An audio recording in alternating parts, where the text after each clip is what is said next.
الحمد لله نحمده ونستعينه ونستغفره ونعوذ بالله من شرور أنفسنا ومن سيئات أعمالنا من يهده الله فلا مضل له ومن يضلل فلا هادي له وأشهد أن لا إله إلا الله وأشهد أن محمدا عبده ورسوله أرسله الله بالهدى ودين الحق ليظهره على الدين كله ولو كره المشركون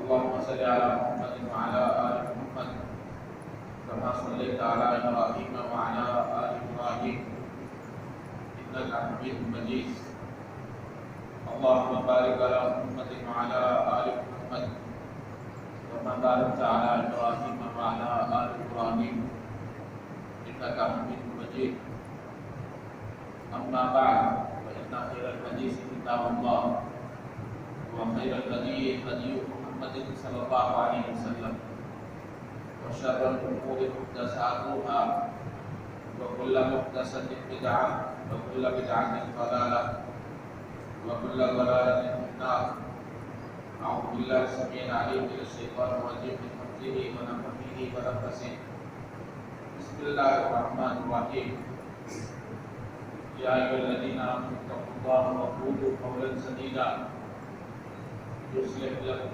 أعمالكم ويغفر لكم ذنوبكم ومن يطع الله ورسوله فقد فاز فوزا عظيما وقال تعالى يسألونك ماذا أحل لهم قل أحل لكم الطيبات وقال النبي صلى الله عليه وسلم إن الحلال بين والحرام بين أو كما قال النبي صلی اللہ علیہ وسلم. تمام تعریفات، توصیفات، تسبیحات، تحمیدات، نجیبات، صلوات، تکبیرات، تمجیدات، اچھے کلمات اللہ تبارک و تعالیٰ کے لیے، درود و سلام نبی کریم صلی اللہ علیہ وسلم کی ذات گرامی کے لیے جو ہمارے آقا ہیں، رہبر ہیں، رہنما ہیں، اسوہ ہیں، قدوہ ہیں، مثال ہیں، اور نبی کریم صلی اللہ علیہ وسلم کی پیروی میں ہماری نجات ہے.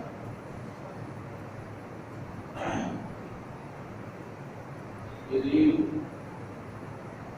کلی طور پر ہماری مصلحت کو مد نظر رکھتے ہوئے اللہ تبارک و تعالیٰ نے نازل فرمایا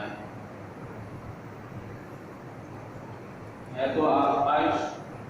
خلق الموت والحیات لیبلوکم ایکم احسن عملا. کہ اللہ تبارک و تعالیٰ نے زندگی اور موت کو پیدا کیا ہے تاکہ تم میں سے کون خوبصورت عمل کرنے والا ہے.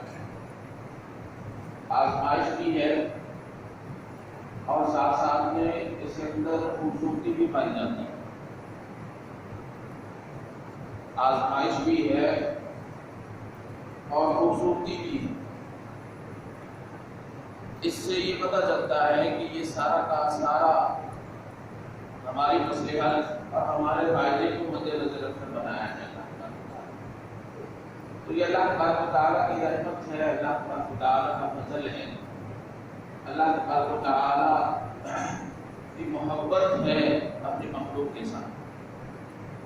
یہ آزمائش بھی اس چیز میں رکھی ہے جو خالصتاً مخلوق کی مصلحت. اللہ تبارک و تعالیٰ کو تو کوئی فائدہ نہیں پہنچتا. جو بھی ہم کرتے ہیں اگر دین کے مطابق کرتے ہیں تو اس کا کلی طور پر فائدہ ہمیں. اور آزمائش کا بڑا سادہ سا طریقہ ہے کہ کچھ کام کرنے کے لیے کہہ دیا جاتا ہے اور کچھ کاموں سے روک دیا جاتا ہے. جو کرنے کے لیے کہا جاتا ہے وہ بھی ہمارے فائدے کے لیے کہا جاتا ہے، جس سے روک دیا جاتا ہے وہ بھی ہمارے فائدے کے لیے ہی روکا جاتا ہے. بلکہ کرنے کے لیے جو ہے وہ کچھ نہ کچھ گنجائش ہے. نبی اکرم صلی اللہ علیہ وسلم کی ایک حدیث ہے وَإِذَا أَمَرْتُكُمْ، جب میں تمہیں کچھ کرنے کو کہوں فَأَتُوا مِنْهُ مَا اسْتَطَعْتُمْ، تو آپ اتنا کر لیا کرو جتنی استطاعت رکھتے ہیں، لیکن جس سے منع کیا گیا ہے اس سے فوراً رک جایا ہے۔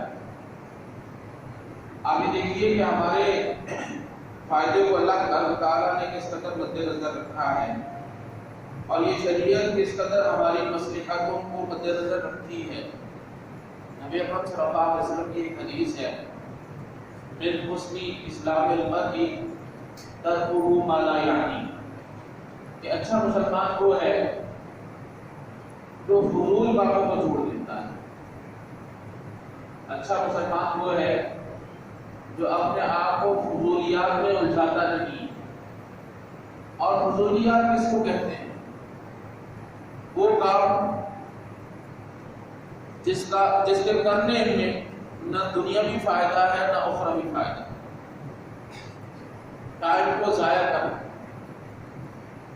ٹائم کو جو ہے وہ کل کرنا، نہ آپ کی دنیا اس کام سے سنور رہی ہے نہ آپ کی آخرت اس کام سے سنور رہی ہے، غیر متعلقہ امور بلا مقصد جو ہے وہ کام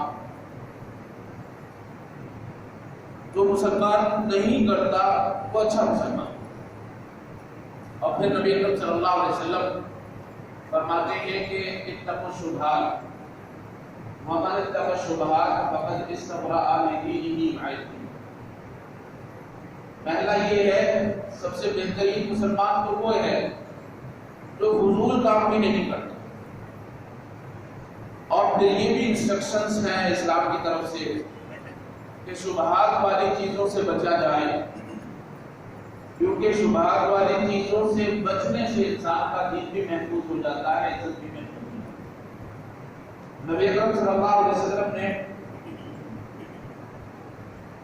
شہزادے کو دیکھا کہ وہ راہ بڑی کھجور ہے، اسے اٹھا کر منہ میں ڈال رہا۔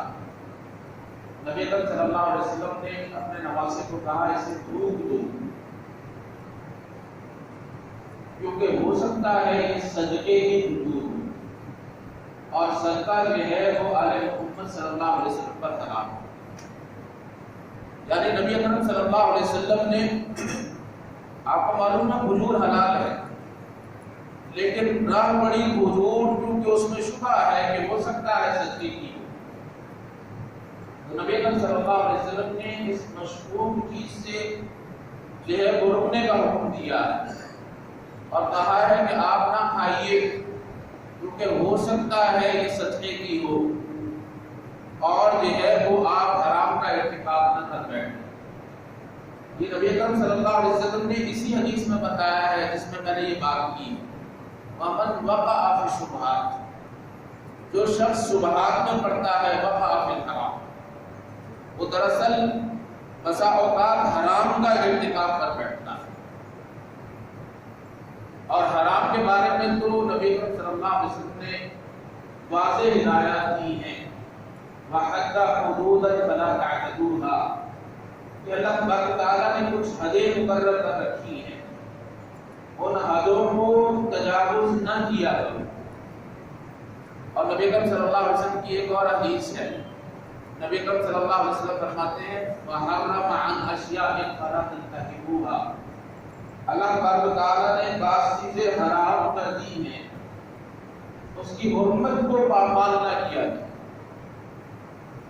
آپ دیکھیے کہ یہ حرام کی حرمت کو پامال کرنا اور حدود کو پامال کرنا نبی اکرم صلی اللہ علیہ وسلم نے مثال دے کر سمجھایا ہے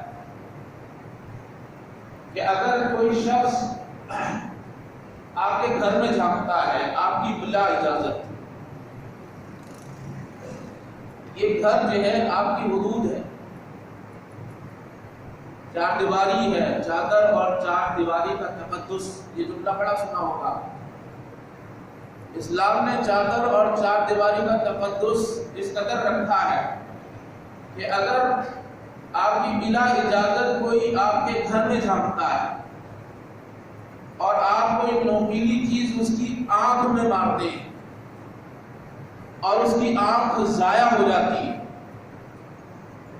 تو اسلام میں اس کی آنکھ کی کوئی دیت نہیں، وہ آپ نے آنکھ پھوڑ دی ہے، اس آنکھ کا ٹوٹ جانا اس نقصان کا کوئی زیادہ نہیں ہے شریعت کی طرف سے۔ یہ آنکھ اس قدر قیمتی ہے کہ اس کی دیت نصف جو ہے وہ آدمی کی دیت کے برابر ہے۔ ایک آنکھ کی دیت اگر کوئی شخص کسی شخص کی آنکھ ضائع کر دیتا ہے تو اس کی دیت 50 اونٹ کی ہے، 50 اونٹ، اور یہ بسا اوقات میں ہے 50 اونٹ کروڑوں میں پڑتے ہیں۔ لیکن جب آپ نے حد کو کراس کیا ہے اور چادر اور چار دیواری کے تقدس کو ملحوظ خاطر نہیں رکھا تو پھر آپ کی اس آنکھ کا کوئی اعتبار نہیں۔ نبی اکرم صلی اللہ علیہ وسلم فرماتے ہیں کہ الا ان لکل ملک حما وحم اللہ محارمها، لوگوں ہر بادشاہ کی کچھ حدود ہوتی ہیں، جس طرح یہ پاکستان کی بھی سرحدیں ہیں، جب اس سرحد کو بغیر اجازت جو ہے وہ کراس کرتا ہے تو ہم کہتے ہیں ہماری سوورنٹی کو جو ہے وہ چیلنج کیا گیا ہے، جو بلا اجازت ہمارے حدود میں داخل ہے۔ تو نبی اکرم صلی اللہ علیہ وسلم فرماتے ہیں ہر بادشاہ کی کچھ حدیں ہوتی ہیں، الا وَإِنَّ حِمَ اللَّهِ مَحَارِمُهَا، یہ اللہ تبارک و تعالیٰ کی جو حدیں ہیں، اللہ تبارک و تعالیٰ کی جو اللہ تبارک و تعالیٰ نے لائنیں کھینچ رکھی ہیں، یہ اللہ تبارک و تعالیٰ کی حرمت کردہ چیزیں اللہ تبارک و تعالیٰ کی حدیں ہیں۔ جب آپ کی چادر اور چار دیواری کا تقدس پامال ہوتا ہے آپ دوسرے کی آنکھ پھوڑ سکتے ہیں۔ جب آپ کی ملک کی سوورنٹی کا جو ہے وہ خیال نہیں رکھا جاتا تو آپ جو ہے وہ طیارہ گرا دیتے ہیں جو داخل ہوتا ہے بغیر اجازت کے۔ تو جو مالک الملک ہے، جو بادشاہوں کا بادشاہ ہے، جب اس کی حدیں پامال کی جاتی ہیں، نبی اکرم صلی اللہ علیہ وسلم نے سورت میں یہ ہوا، لوگوں نے یہ گمان کیا کہ شاید ابراہیم جو نبی اکرم صلی اللہ علیہ وسلم کے بیٹے تھے فوت پا گئے ہیں، ان کی وجہ سے جو ہے یہ سورج کو گرہن لگا۔ تو نبی اکرم صلی اللہ علیہ وسلم نے فرمایا یہ تو اللہ تبارک و تعالیٰ کی نشانیوں میں سے ایک نشانی ہے، یہ نہ کسی کی موت کی وجہ سے گرہن لگتا ہے نہ کسی کی زندگی کی وجہ سے اسے گرہن لگتا ہے، یہ وجہ نہیں ہے، یہ اللہ تبارک و تعالیٰ کی نشانیوں میں سے ایک نشانی ہے۔ اور پھر کہا کہ اللہ تبارک و تعالیٰ بندوں سے زیادہ غیرت مند ہے، اسے بھی غصہ آتا ہے جب اس کی بندی کے ساتھ زنا کیا جاتا ہے، جب اس کے بندے کے ساتھ زنا کیا جاتا ہے۔ تو یہ اللہ تبارک و تعالیٰ کی حدود ہیں، ان حدود کو پامال کرنا اللہ تبارک و تعالیٰ کے غضب کو دعوت دینے والی بات ہے۔ تو جو کرنے والے کام ہے وہ بھی کیجئے، لیکن جو اللہ تبارک و تعالیٰ نے منع کیا ہے اس سے فوراً رک جائیے، یہ مطلوب ہے، یہ اللہ تبارک و تعالیٰ کے غضب کو دعوت دینے والی بات ہے، اللہ تبارک و تعالیٰ کے غضب کو دعوت دینے والی بات ہے۔ حضرت عمر رضی اللہ تعالیٰ عنہ فرمایا کرتے تھے اتقوا المعاصی، گناہوں سے بچو، فَإِنَّهَا أَشَدُّ فَتْقًا مِنَ الْعَدُوِّ، دشمن اس قدر تمہیں نقصان نہیں پہنچائے گا جس قدر تمہارے گناہ تمہیں لے ڈوبیں گے۔ فتح ملتی ہے اللہ تبارک و تعالیٰ کے فضل سے، اللہ تبارک و تعالیٰ کے کرم سے، اور شکست ہوتی ہے اپنے گناہوں کی وجہ سے۔ یہ فتح اور شکست کا جو ہے پہلے معیار تھا، اور اسلام میں یہی معیار ہے کہ جو کچھ ملتا ہے اللہ تبارک و تعالیٰ کے فضل سے ملتا ہے، اور جو کچھ ڈوب جاتا ہے، غرق ہو جاتا ہے وہ ہمارے دراصل کردار ادا کرتا ہوں۔ ظہر الفساد فی البر والبحر بما کسبت ایدی الناس، یہ آپ کو جو بھی خرابی نظر آئے گی، خواہ وہ خشکی میں خرابی نظر آئے، خواہ وہ تری میں خرابی نظر آئے، یہ دراصل لوگوں کے کرتوت کا باعث جو ہے یہ خرابی پیدا ہوئی، لوگوں کے کرتوت کے باعث جو ہے وہ خرابی پیدا ہوئی۔ سوال کیا جاتا ہے کہ آپ کے لیے کن چیزوں کو حلال کیا ہے اللہ تبارک و تعالیٰ نے؟ قل احل لکم الطیبات، کہا اللہ تبارک و تعالیٰ نے طیب چیزوں کو، پاک چیزوں کو ہمارے لیے حلال کیا ہے۔ یہ جو طیب کا لفظ ہے اس کے اندر ہر مصلحت آ جاتی ہے، اس کے اندر ہر فائدہ آ جاتا ہے، ہر بینیفٹ آ جاتا ہے، ہر یہ جو ہے آپ کی فطرت کے مطابق جو ہے وہ حلال چیز ہوتی ہے، فطرت کے عین مطابق ہوتی ہے حلال چیز آپ۔ اور اللہ تبارک و تعالیٰ نے تمام مصالح کو حلال کے اندر جو ہے وہ جمع کر دیا،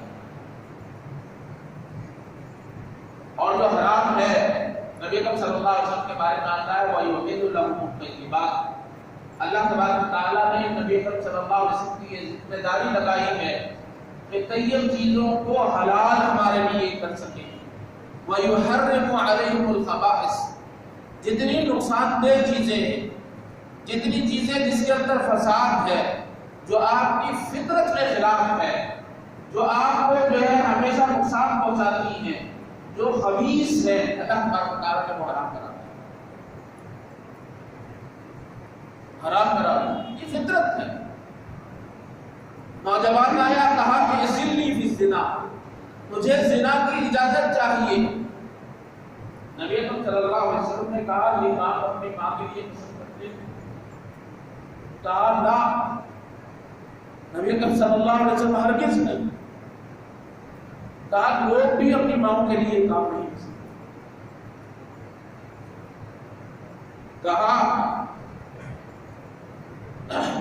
یہ فطرت ہے، چند دن پہلے کی بات ہے، کہا میں جو ہے کوئی نیوی میں کام کرنے والا تھا، کہا میں ہالینڈ گیا، ہالینڈ میں جو ہے وہ پتا چلا کہ بیوی بھی جو ہے نیوی میں ہی کام کرتی ہے اور شوہر بھی جو ہے وہ نیوی میں کام کرتا ہے، لیکن نظام گورنمنٹ نے یہ بنایا ہوا تھا کہ بیوی اور شوہر کی ڈیوٹی ایک ٹائم میں نہیں رکھتے تھے۔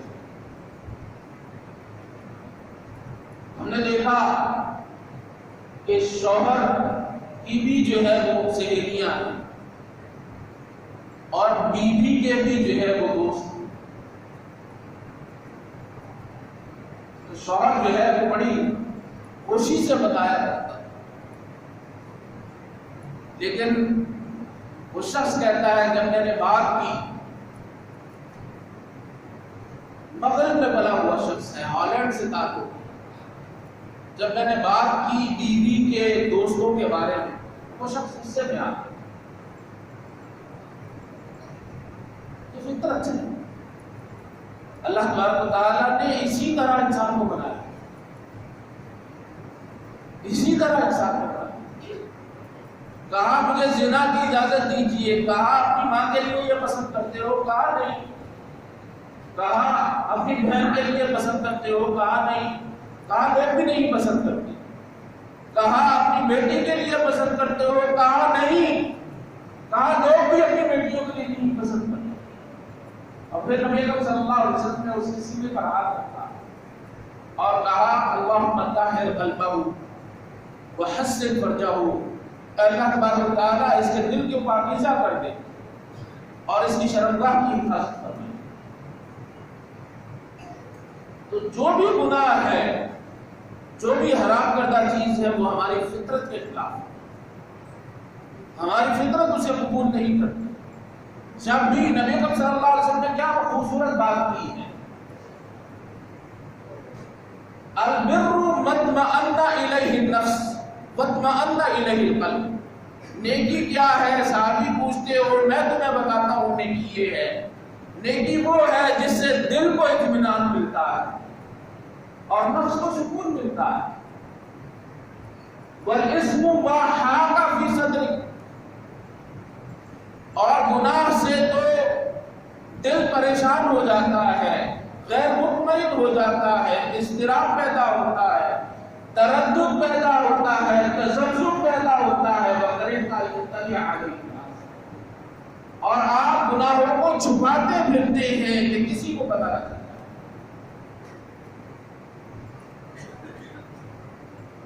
کسی کو پتہ نہ چلے.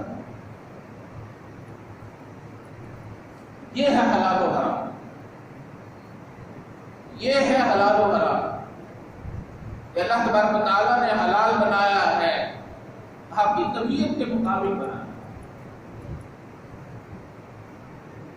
ایسے ہی تو نہیں کہا الا بذکر اللہ تطمئن القلوب.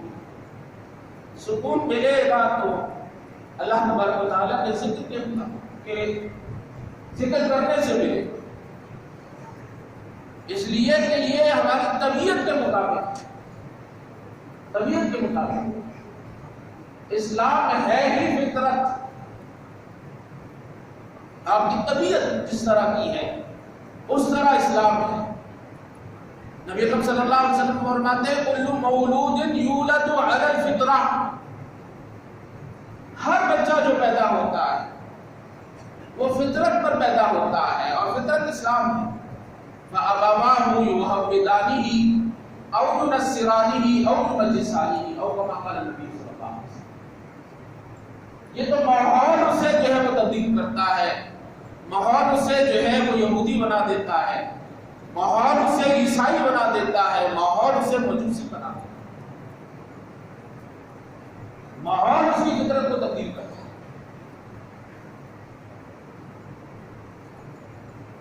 تو ہر حرام کے اندر جو ہے وہ مصلحت ہے ہماری، اور ہر حرام سے اللہ تبارک و تعالیٰ نے خبردار کیا ہے، اور اس میں نقصان ہے ہمارا، اور اس میں نقصان ہے ہمارا. اور یہ حلال و حرام کے ضابطے من جانب اللہ، اس میں کسی مخلوق کا دخل نہیں ہے، کسی مخلوق کا دخل نہیں ہے. یہ قواعد و ضوابط نہ کوئی فرشتہ بناتا ہے، نہ کوئی نبی بناتا ہے، نہ کوئی نبی بناتا ہے.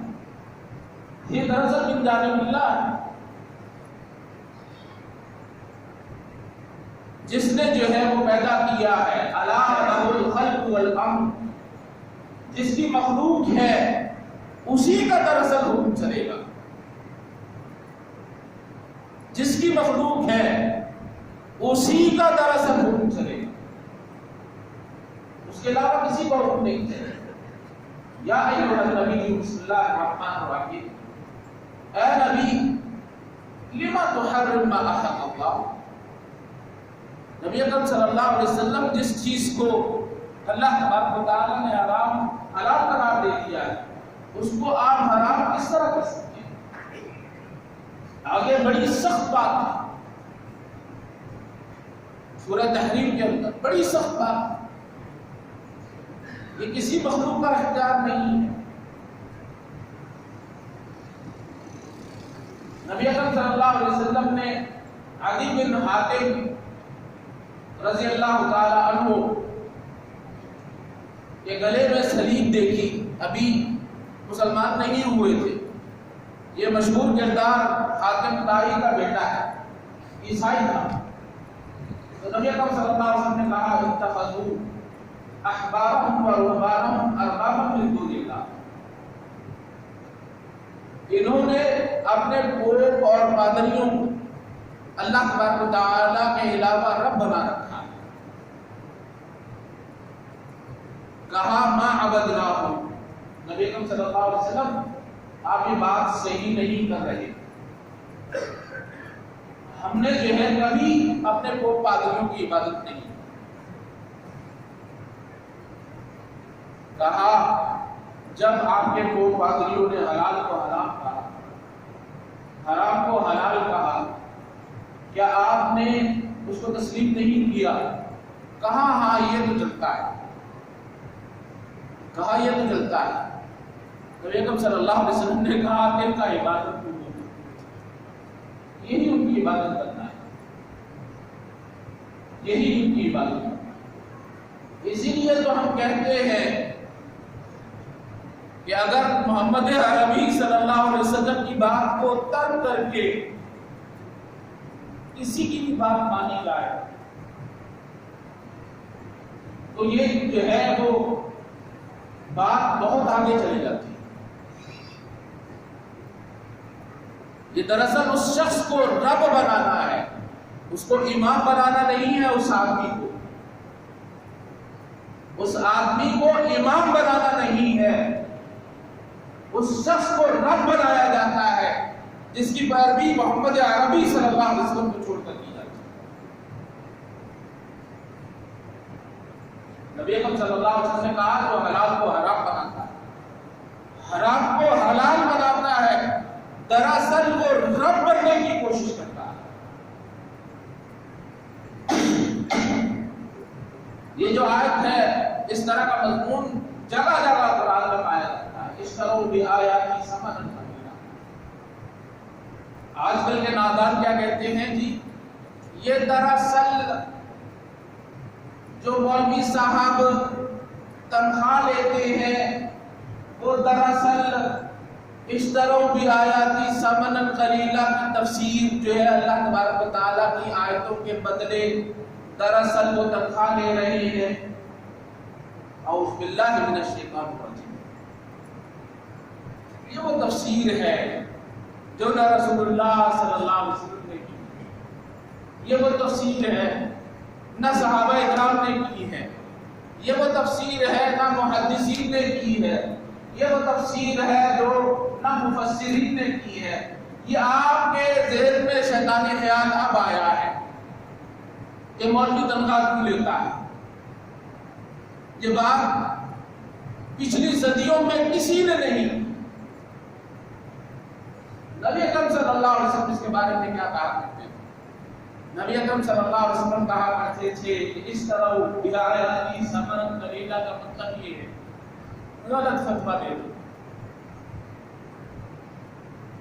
حلال کو حرام کر دینا، حرام کو حلال کر دینا، اور اس کے بدلے میں پوری دنیا مل جائے۔ میزان بینک تو بہت چھوٹا ہے، بہت چھوٹا ہے میزان بینک، اس کی تو کچھ حیثیت ہی نہیں ہے۔ پوری دنیا آپ کو مل جائے غلط فتوے کی عوض۔ اگر آپ نے پوری دنیا لے لی اور غلط فتویٰ دے دیا، حرام کو حلال قرار دے دیا، حرام کو حلال قرار دے دیا، تو یہ اللہ تبارک و تعالیٰ کے ہاں تھوڑی قیمت ہے۔ اللہ تبارک و تعالیٰ کی آیتوں کے بدلے جو ہے آپ نے جو سودا کیا ہے وہ دراصل گھاٹے کا سودا ہے، نقصان کا سودا ہے۔ یہ ہے تفسیر اس آیت، یہ ہے تفسیر۔ نہیں تو تنخواہیں تو کیا رسول اللہ صلی اللہ علیہ وسلم نے کیا دیتے تھے؟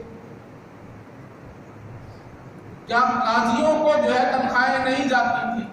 کیا گورنرز کو تنخواہیں نہیں جاتی تھی؟ پڑھانا اور تنفیذ اس سے بڑا کام ہے دین کا، دین کے بدلے ہی دی جاتی تھی تنخواہیں۔ رسول اللہ صلی اللہ علیہ وسلم نے دی، خلفائے راشدین نے دیے۔ نبی اکرم صلی اللہ علیہ وسلم کا فرمان ہے کہ سب سے اچھی کمائی وہ ہے جو آپ اللہ تبارک و تعالیٰ کی کتاب کے ساتھ حاصل کریں۔ یہ نبی اکرم صلی اللہ علیہ وسلم، صحابی نے ایک دم کرنے کا 40 بکریاں لی، نبی اکرم صلی اللہ علیہ وسلم نے کہا میرا حصہ بھی مقرر۔ یہ تفسیر تو رسول اللہ صلی اللہ علیہ وسلم کی نہیں ہے جو آپ کرتے ہو۔ رسول اللہ صلی اللہ علیہ وسلم کی تفسیر تو یہ ہے کہ غلط فتویٰ دینا، حلال کو حرام قرار دینا، حرام کو حلال قرار دینا، اس کے بدلے میں پوری دنیا مل جائے، پوری کائنات مل جائے، اللہ کی قسم وہ گھاٹے کا سودا ہے۔ اللہ تبارک و تعالیٰ سے دعا ہے کہ اللہ تبارک و تعالیٰ ہمیں حرام و حلال کا فلسفہ سمجھنے کی توفیق عطا فرمائے اور اس کی مصداق عمل کرنے کی توفیق عطا فرمائے۔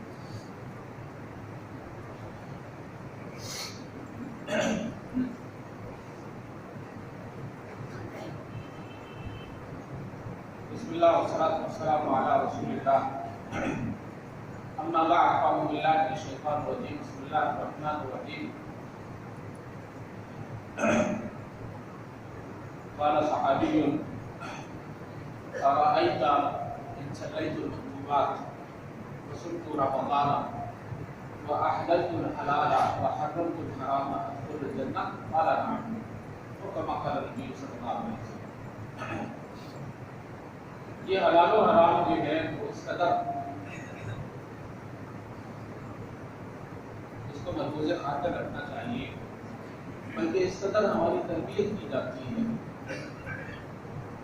کہ کون سی عبادت ہے جس کے اندر حلال و حرام کا پیغام جو ہے وہ پنہا نہ ہو اور اس کی طرف دعوت فکر نہ دی جاتی ہے۔ اگر ہم ارکان ایمان یا ارکان اسلام لے لیں تو ہر رکن جو ہے حلال و حرام کی طرف جو ہے آپ کی تربیت کرتا ہوا نظر آئے۔ اگر آپ ارکان اسلام بھی کو لے لیجیے تو آپ دیکھیے کہ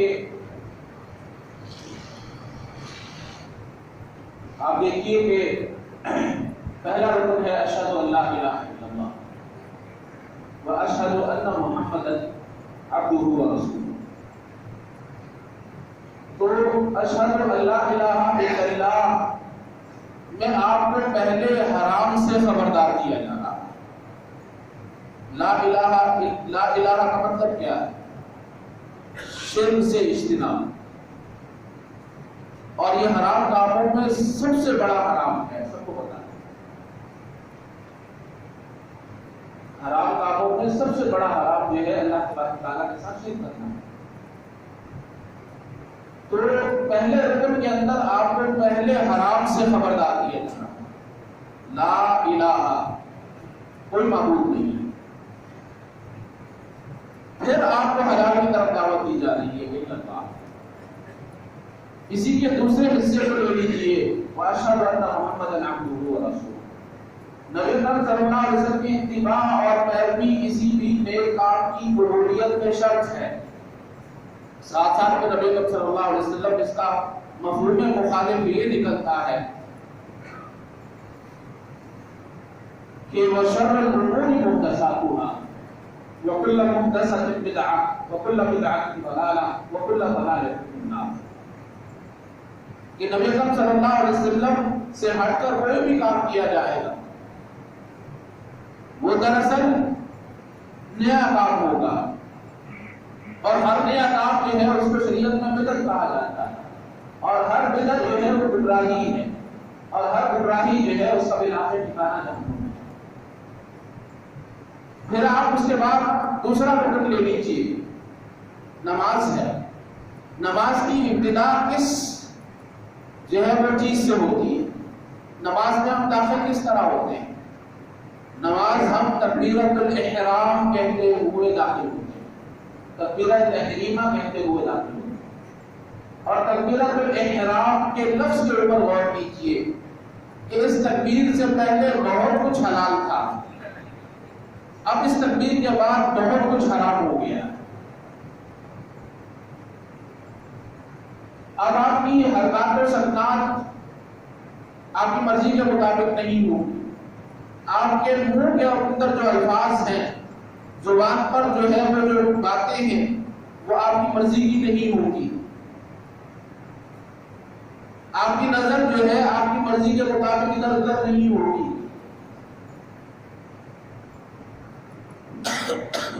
بہت کچھ حلال تھا، یہ تکبیر نے کہتے ہی بہت کچھ حرام کر دیا ہے۔ زکوٰۃ کو لے لیجیے، 1 لاکھ روپے آپ نے بڑی محنت سے کمائے ہیں، 1 سال رکھا ہے، اسی میں سے 2500 آپ کے اوپر حرام ہے، آپ کے بچوں کے اوپر حرام ہے، آپ کے والدین کے اوپر حرام ہے۔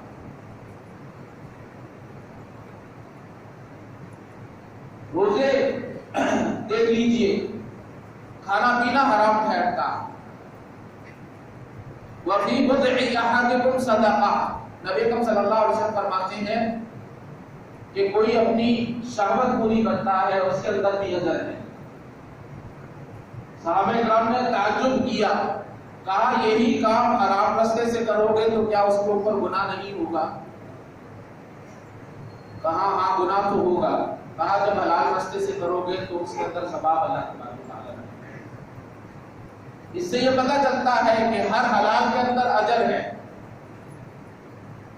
اور ہر حرام کے اندر جو ہے وہ گناہ رکھا ہے اللہ نے۔ پھر اس کے بعد حج لے لیجیے، وہ تو احرام پہننے سے ہی ابتدا ہوتی ہے۔ تو ہر عبادت کے اندر اللہ تبارک و تعالیٰ نے فلسفہ حلال و حرام آپ کو سمجھایا ہے، اور اس میں سب سے بڑا نقطہ یہ ہے، مصلحت اپنی جگہ، نقصان اپنی جگہ۔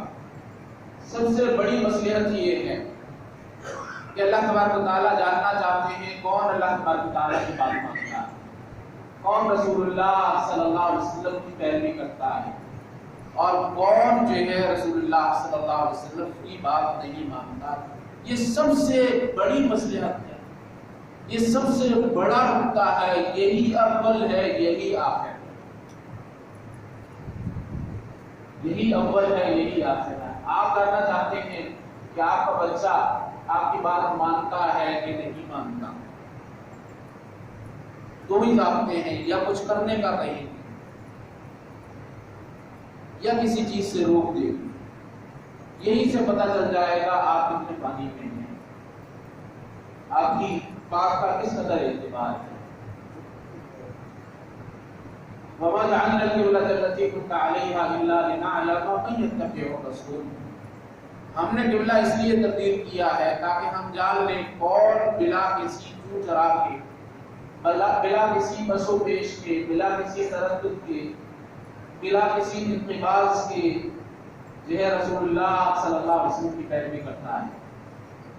سَيَقُولُ السُّفَهَاءُ مِنَ النَّاسِ مَا وَلَّاهُمْ عَنْ قِبْلَتِهِمُ الَّتِي كَانُوا عَلَيْهَا۔ بے وقوف لوگ یہ باتیں کریں گے کہ ان کو کیا ہو گیا ہے، کل بیت المقدس کی طرف منہ تھا، آج ان کا بیت اللہ کی طرف منہ ہے۔ کوئی ان کی سمجھ میں آتی ہے؟ نہیں سمجھ میں آتی۔ یہ بے وقوف لوگ ہیں جو علتیں ڈھونڈتے ہیں، جو تعلیلات ڈھونڈتے ہیں۔ مومن وہ ہے، عقل مند وہ ہے جو بغیر کسی چو چرا کے، بغیر کسی انقباض کے رسول اللہ صلی اللہ علیہ وسلم کی بات مانتا۔ کل میرا رب جو ہے اس بات پر خوش تھا کہ میرا منہ بیت المقدس کی طرف ہو، میرا منہ بیت المقدس کی طرف۔ آج میرا رب جو ہے اس بات پر خوش ہے کہ میرا منہ بیت اللہ کی طرف ہو، میرا منہ آج بیت اللہ کی طرف ہے۔ میں نے اپنے رب کی رضا کو دیکھنا ہے، میں نے رسول اللہ صلی اللہ علیہ وسلم کے قدموں کو دیکھنا ہے، مجھے اس سے کوئی غرض نہیں ہے، مجھے اس سے کوئی غرض نہیں ہے۔ فَلَا وَرَبِّكَ لَا يُؤْمِنُونَ حَتَّىٰ يُحَكِّمُوكَ فِي مَا شَجَرَ بَيْنَهُمْ۔ اللہ کی قسم یہ صاحب ایمان ہو بھی نہیں سکتے یہاں تک کہ نبی اکرم صلی اللہ علیہ وسلم کو فیصل نہ مان لے ہر اپنے جھگڑے کے لیے۔ ثُمَّ لَا يَجِدُوا فِي أَنفُسِهِمْ حَرَجًا مِّمَّا قَضَيْتَ۔ پھر نبی اکرم صلی اللہ علیہ وسلم کے جو فیصلے ہیں ان کے بارے میں ذرہ برابر بھی انقباض نہیں ہونا چاہیے، اور جو ہے سرخم تسلیم ہونا چاہیے۔ یہ اللہ تبارک و تعالیٰ نے حلال و حرام کے اندر سب سے بڑا فلسفہ رکھا ہے۔ اللہ تبارک و تعالیٰ سے دعا ہے کہ اللہ تبارک و تعالیٰ ہمیں حلال و حرام کو مد نظر رکھنے کی توفیق عطا فرمائے۔ اللہ تبارک و تعالیٰ حرام سے بچنے کی توفیق عطا فرمائے۔ حرام سے بچنا ہی دراصل تقویٰ ہے۔ تقویٰ نام ہی بچنے بچانے کا ہے، سمٹ سمٹا کر چلنے کا ہے۔ اللہ تبارک و تعالیٰ تقویٰ نصیب فرمائے۔ اللهم اغفرني بحلالك عن حرامك واغنني بفضلك عن سواك۔ ربنا ظلمنا انفسنا وان لم تغفر لنا وترحمنا لنكونن من الخاسرين۔ ربنا اننا آمنا فاغفر لنا ذنوبنا وكفر عنا سيئاتنا وتوفنا مع الابرار۔ ربنا ظلمنا انفسنا وان لم تغفر لنا وترحمنا لنكونن من الخاسرين۔ ربنا اغفر لنا ولاخواننا الذين سبقونا بالايمان ولا تجعل في قلوبنا غلا للذين آمنوا ربنا إنك رؤوف رحيم۔ اللهم اقض حاجاتنا وحاجات المسلمين اللهم اشف مرضانا ومرضى المسلمين. اللهم انصر من نصر دينك ودين محمد صلى الله عليه وسلم وجعلنا منهم، واخذل من خذل دينك ودين محمد صلى الله عليه وسلم ولا تجعلنا منهم. ربنا آتنا في الدنيا حسنة وفي الآخرة حسنة وقنا عذاب النار. ربنا تقبل منا إنك أنت السميع العليم وتب علينا إنك أنت التواب الرحيم. صلى الله تعالى على خير خلقه محمد وآله وأصحابه أجمعين برحمتك يا أرحم الراحمين. آمين يا رب العالمين.